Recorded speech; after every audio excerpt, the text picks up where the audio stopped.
Hello hello friends. आज जो है एक सब्जेक्ट एसईएमपी हमारा बहुत वास्ट सब्जेक्ट माना जाता है एंड मेरे पास बहुत सारी क्वेरीज इस टाइप की आ रही थी कि इस सब्जेक्ट को जो है हम कैसे टैकल करें, इस सब्जेक्ट को हम कैसे रिवाइज करें एंड इस सब्जेक्ट को मीन्स कैसे इतना जो टाइम बचा है अराउंड 40 डेज का फॉर ग्रुप 2। ठीक है, तो इस सब्जेक्ट को जो है हम कैसे आगे रिवाइज करें, क्योंकि इसमें क्वेश्चंस बहुत ज्यादा हैं, इसमें कंसेप्ट्स बहुत ज्यादा हैं। तो मैं आपको अपना तरीका बताती हूँ मैंने क्या किया था। जब मैंने अपना अटेम्प्ट दिया था तो फर्स्ट ऑफ ऑल मैंने सिर्फ स्टडी मटेरियल फॉलो किया था एंड इंस्टीट्यूट का जितना भी मटेरियल था like RTP, MTP, additional question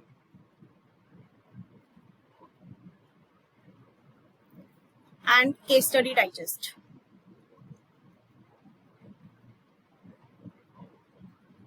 मैंने लिटरली सिर्फ इतना फॉलो किया था एंड आई स्कोर्ड 59, क्योंकि मैं अपना पेपर सिर्फ 72 मार्क्स का अटेम्प्ट कर पाई थी, उतना टाइम मुझे नहीं मिला था।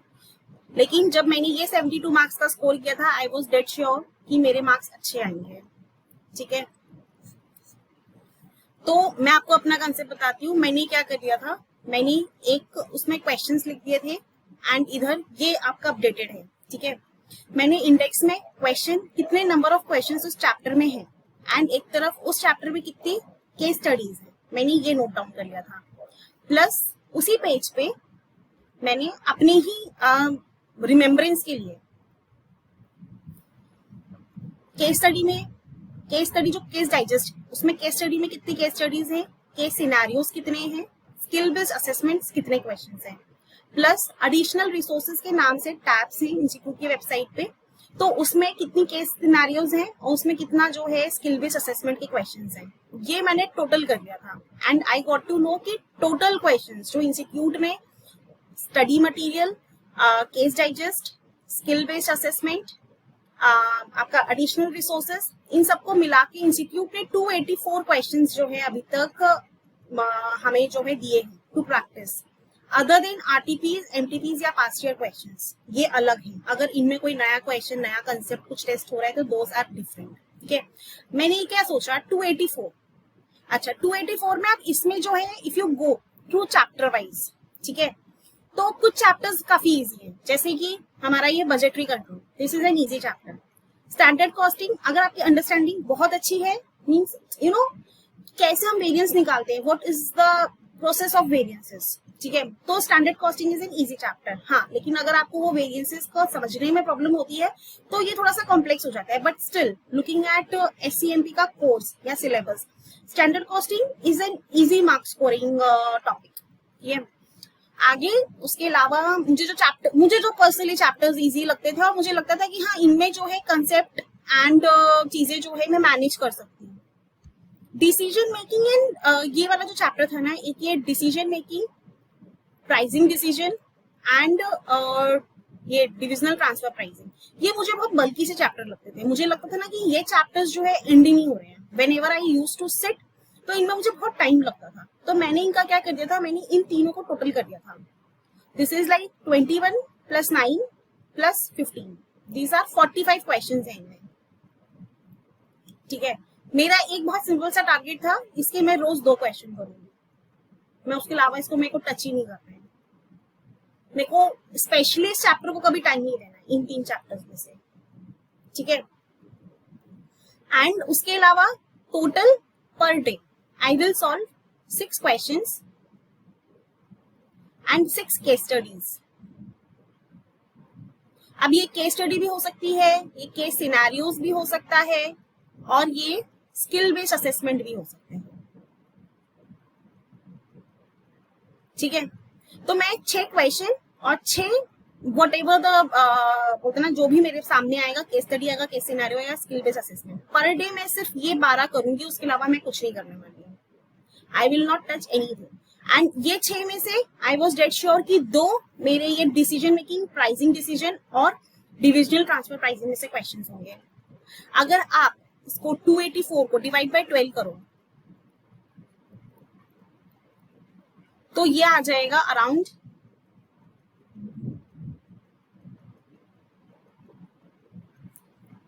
around 23.66. That comes to around 24 days. That means हमारे पास अभी 45 days है for the exam. तो हम 2 बार रिवाइज कर सकते हैं.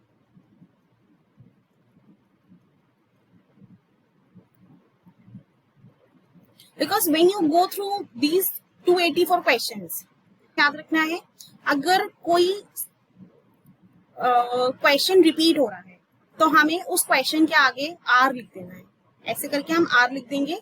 तो नेक्स्ट टाइम जब हम रिवीजन करेंगे भी आर के साथ में हम उसमें ये भी लिख देंगे कौन सा क्वेश्चन नंबर. सपोज करो क्वेश्चन नंबर 19 हमने वैसे सॉल्व किया था, आगे क्वेश्चन नंबर ये 23 है, ये सेम कंसेप्ट है क्वेश्चन नंबर 19 वाला, तो मैं R19 लिख दूंगी, जिससे कि नेक्स्ट टाइम जब मैं रिवीजन कर रही हूँ आई नो दिस कि ये क्वेश्चन नंबर 19 में रिपीट हो चुका है, तो I don't need to look at this question number 23. ठीक है, तो जो रिपीटेड क्वेश्चंस होंगे हम इसको इधर मार्क कर देंगे. नेक्स्ट हम अपना MTP, RTP और पास्ट ईयर क्वेश्चंस देखेंगे. इसमें 3 कैटेगरीज होंगे. एक तो न्यू क्वेश्चंस होंगे जो कि हमें मस्ट सॉल्व करना है. फिर एक होंगे रिपीट क्वेश्चंस. रिपीट क्वेश्चंस कौन से, जो अभी हमने 284 मार्क किए हैं उसमें से कुछ ना कुछ रिपीट हुआ होगा, उधर हम आर एंड मार्क कर देंगे कौन सी पेज नंबर पे कौन सा क्वेश्चन नंबर है. एंड एक होंगे जिसमें वो रिपीट क्वेश्चंस होंगे या फिर हमने वो क्वेश्चन देखा होगा, इन्हीं में से होगा, बट कैसे ना कि उसमें या तो एक सिंगल कोई कंसेप्ट चेंज होगा या फिर वो रिपीट क्वेश्चन है बट क्वेश्चन डिफरेंट है. It is not completely intact. उसमें कुछ ना कुछ ऐसा डिफरेंस है जिसकी वजह से वो रिपीट होते हुए भी it is not a repeat question. Because मुझे ये चीज बहुत लगती थी, अगर सब कुछ मैच कर रहा है स्टिल मुझे वो प्रॉब्लम देता था. तो ये वो वाले क्वेश्चन हो गए, इनको भी हम मस्ट सॉल्व पे रखेंगे.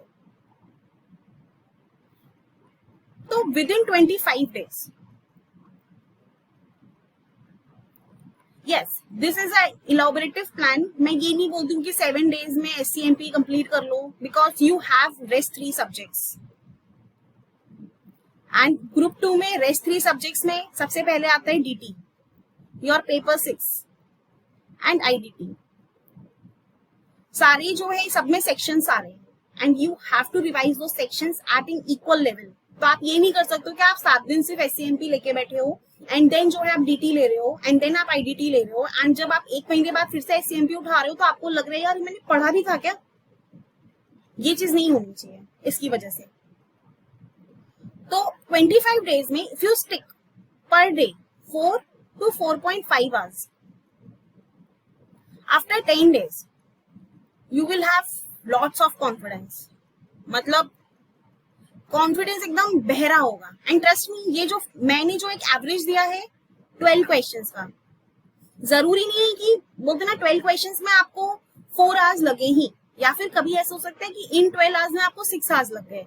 तो you have to make that balance कि कौन सा आपको टॉपिक इजी लग रहा है, जिसमें आपका टाइम कम कंज्यूम हो रहा है, उसको आपको मिक्स करना है. ठीक है. एंड अपार्ट फ्रॉम दैट, जब आपका 25 डेज में इसको आप, जैसे कि मैंने इधर बताया कि आप 12 questions, this can also be converted into 15 questions. Suppose कर लो आपका किसी सब्जेक्ट में एग्जेम्पशन है या फिर आपके बहुत अच्छे से प्रिपेयर्ड है एंड एक SCMP है which is the pain in the neck, मतलब एक ही सब्जेक्ट है जिसको आप पर डे 6 आवर्स देना चाह रहे हैं एंड बाकी जो है आपका 8 आवर्स में आप बाकी सब्जेक्ट्स मैनेज कर लेंगे. तो ये 6 आवर्स में आप 15 to 18 क्वेश्चंस के ऊपर ले जा सकते हैं, जिससे कि these 25 days would reduce. But yes, SCMP में you need to practice. जो केस स्टडीज हैं, जो केस सिनेरियोज हैं, you need to think on it. First think on it in your mind after reading the question, and then उसके बाद जो है आप इसको रीड करो उसका answer, because writing case studies are tough thing. I know that. क्या बोल रहे हो कि नहीं मैं उसको राइट करूंगा एक एक केस स्टडी को, दैट गोज टफ बिकॉज उसके क्वेश्चंस इतने, आंसर्स इतने लंबे हैं. बट एक चीज और है जो मैं आपको सजेस्ट करूंगी, that is once when you complete once first revision is completed,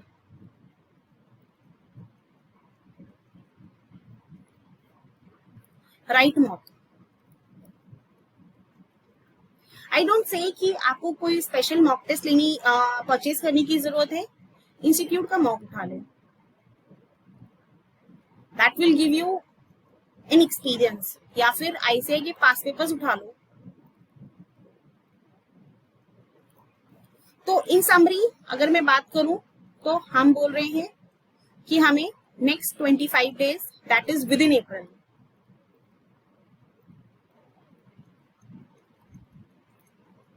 complete SCMP, giving 4 hours on average,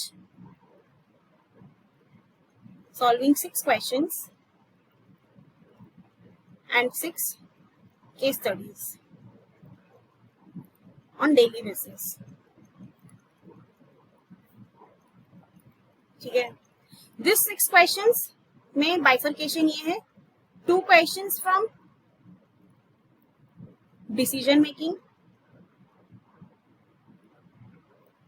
pricing decision और डिविजनल ट्रांसफर प्राइसिंग.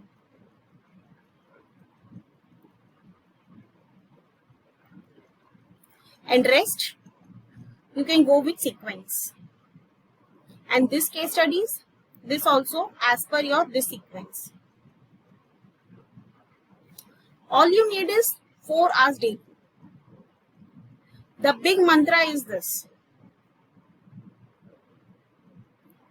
And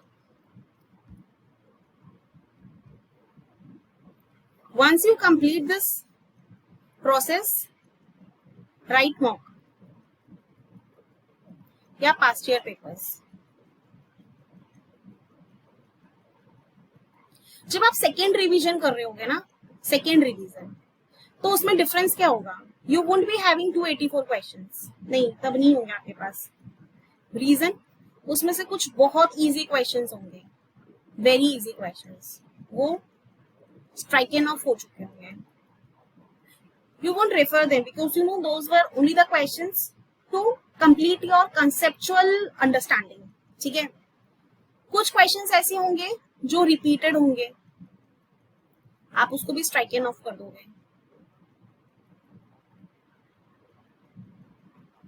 ठीक है.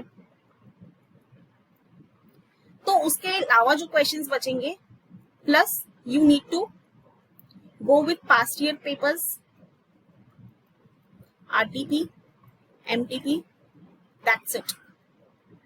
Don't need to refer any other book, any other question book, कुछ भी refer करने की जरूरत नहीं है apart from whatever the ICAI material is. ICAI material इसमें आई से ऑलवेज दिस एससीएमपी के लिए आईसीआई मटीरियल जिंदाबाद. ठीक है. तो मैंने तो यही किया था, this was my experience. And उसके अलावा if you have any suggestions, if you have any doubts, you can anytime connect with me on my Telegram channel, or you have my phone number, you can connect me at that also. Chalo, bye friends.